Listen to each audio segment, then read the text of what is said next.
ये लोक कथाओं और परंपरा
इसका वास्तविक उद्देश्य आज भी रहस्य बना हुआ है और यहीं से शुरू होता है भीमबेटका का एक और दिलचस्प रहस्य। कुछ चित्र ऐसे हैं जो दिन के अधिकांश समय सामान्य या धुंधले दिखाई देते हैं, लेकिन जब सूर्य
की सतह से अच्छी तरह जुड़ गए और लंबे समय तक टिके रहे। फिर भी इतने लंबे समय तक इनका सुरक्षित रहना वास्तव में असाधारण है। हर चित्र हजारों साल पहले के किसी इंसान की उपस्थिति का प्रमाण है।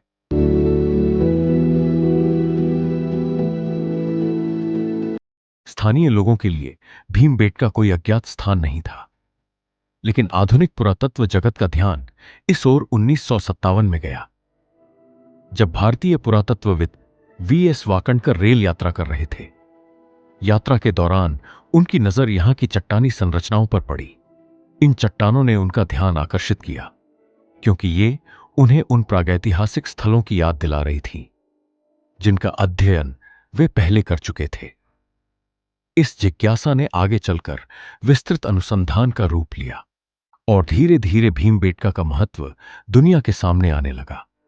पुरातत्वविदों ने महसूस किया कि यह स्थान केवल कुछ पुराने चित्रों का संग्रह नहीं है, बल्कि भारतीय उपमहाद्वीप के प्रागैतिहासिक अतीत की एक महत्वपूर्ण कड़ी है।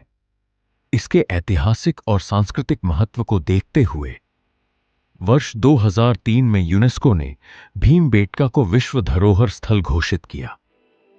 आज भीमबेटका विश्व के सबसे महत्वपूर्ण प्रागैतिहासिक स्थलों में से एक माना जाता है।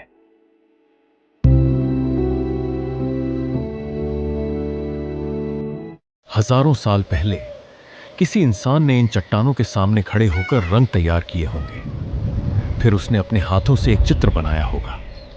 उसे शायद कभी यह पता नहीं था कि हजारों साल बाद भी लोग उसके बनाए चित्रों को देखेंगे, उसकी कहानी को समझने की कोशिश करेंगे और उसके बारे में सवाल पूछेंगे। शायद ये चित्र केवल कला थे, शायद ये किसी विश्वास का प्रतीक थे, या शायद ये उस समय के लोगों का दुनिया को समझने का तरीका थे। सच्चाई चाहे जो भी हो, भीमबेटका हमें एक महत्वपूर्ण बात याद दिलाता है। सभ्यताओं से पहले भी, साम्राज्यों से पहले भी और इतिहास की किताबों से पहले भी इंसान कहानियां सुनाते थे, और उन कहानियों में से कुछ आज भी इन पत्थरों पर जीवित है। आपके अनुसार भीमबेटका के ये चित्र केवल कला थे या अपने समय की कोई कहानी जिसे हम आज भी समझने की कोशिश कर रहे हैं? अपनी राय कमेंट में जरूर बताइए।